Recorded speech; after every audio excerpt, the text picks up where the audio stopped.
everyone, this is Jane with Barlow Herbal, and I wanted to put together a list of information about preparedness and survival.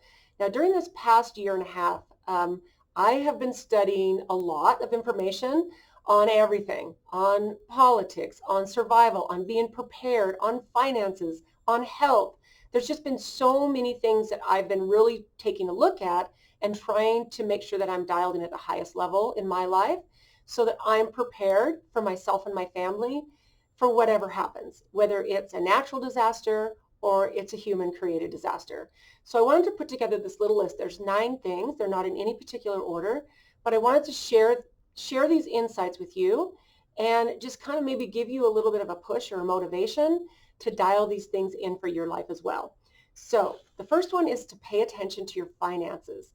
Now this one is to me very, very important, because if you feel secure in where your finances are, then you can walk through life with a lot more confidence and security than if you didn't. Now, we all know that, our government is printing, and a lot of governments are printing a lot of money right now.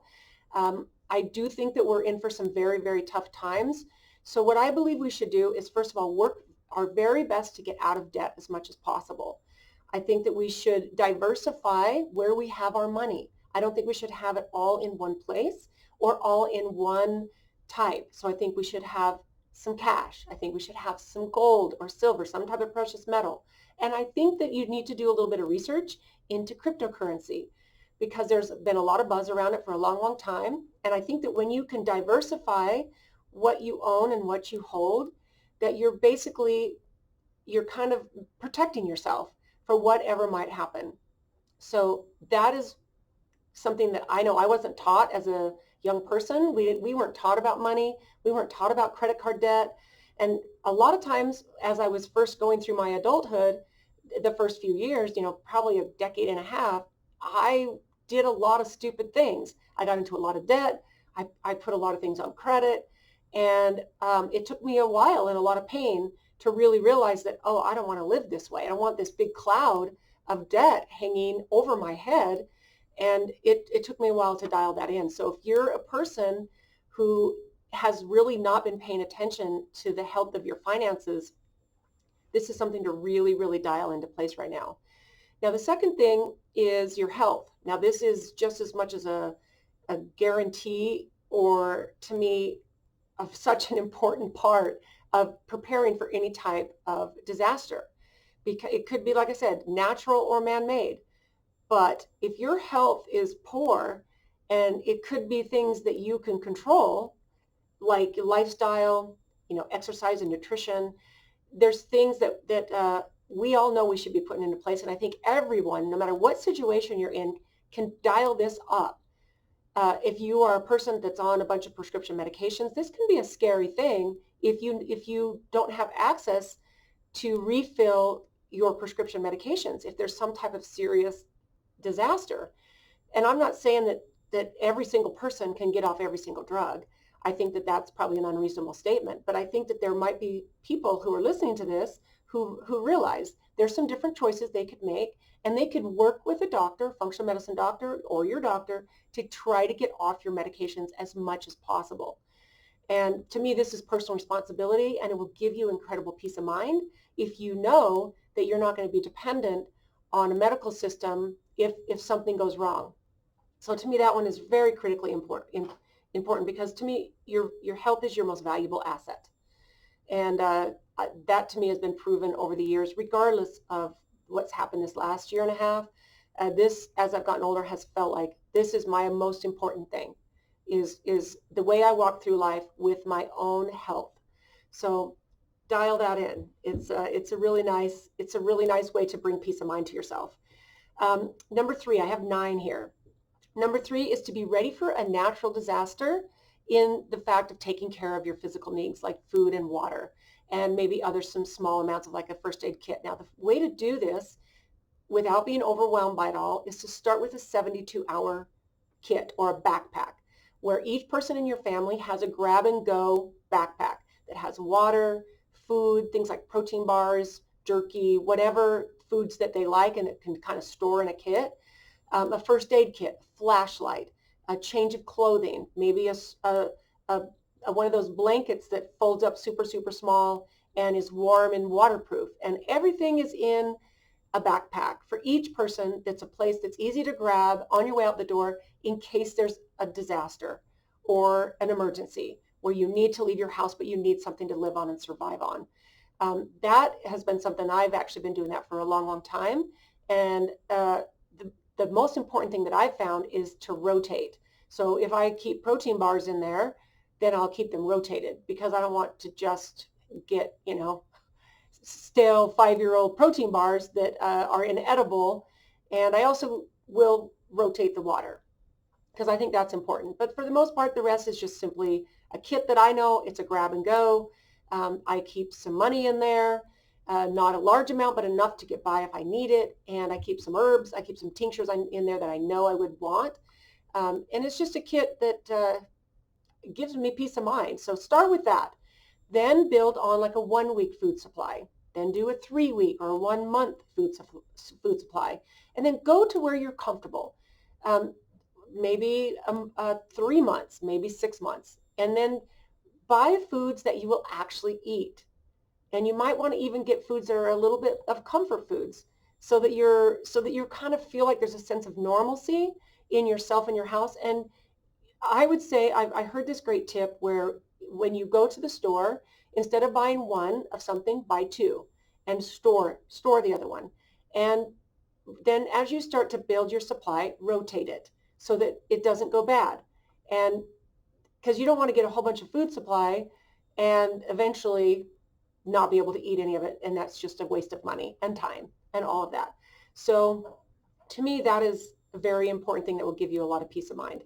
Now, the 4th one is to learn how to grow your own food. Start a garden, get some pots, grow some, start growing things. And if you don't have access to this, or you live in an apartment building, or you have a condo, you don't have a yard, or even a place for some pots, then try to find a place where there's a community garden that you can get involved in. And learn how to grow your own food. And what I found at the very least that I really love is sprouting seeds. And I keep a store of sprouting seeds. I do my best to rotate them. But that's a really nice way to get a lot of really dense nutrition with something that stores well and something that's easy to get, and basically just put some water, rinse it once a day, let the seeds sprout, and you could actually live off of sprouting seeds.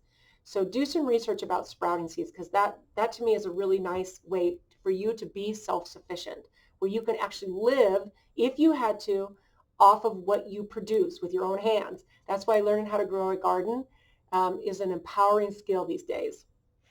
Number 5, this one is interesting and really important. This one is to not be a lone wolf. That means if something goes horribly wrong, don't bug out somewhere all by yourself and enclose yourself somewhere with maybe just you and your family, or maybe just you, because there are strength in numbers. And when you have a community around you, it gives you the ability to have people with different skills and different minds that bring maybe some clarity about something, and maybe, some other insight that you might not have thought of.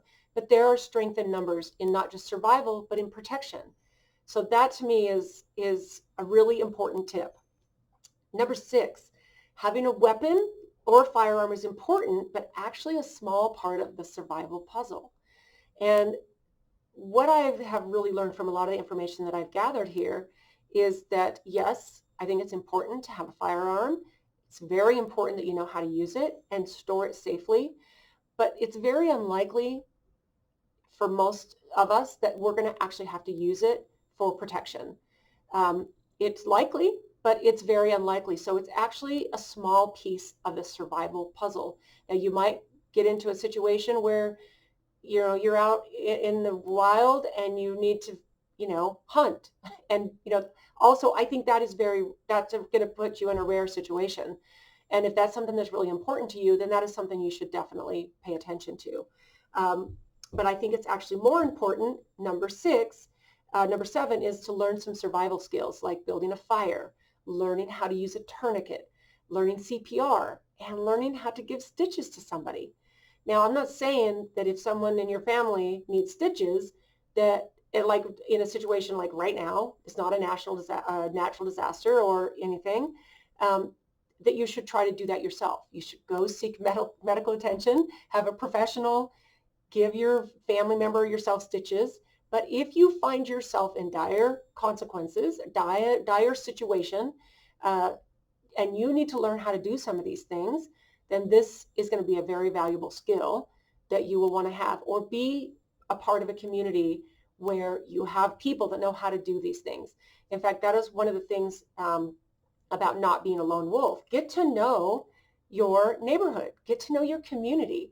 If you're an introvert or a recluse, or you don't like to be around people, start to chip away at that, because it's going to be a lot more important for you to go out and connect. And people aren't as scary as you think they are.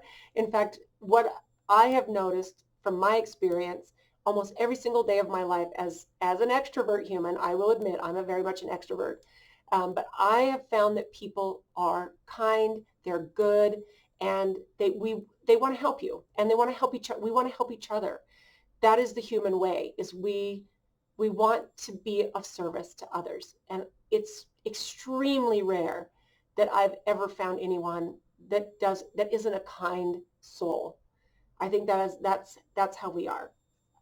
So learn how to use these basic skills. The last one here this is my wheelhouse for sure. Learn as much as you can about natural herbal remedies for everyday issues like headaches, skin wounds, inflammation, fevers, viral infections, fungal infections.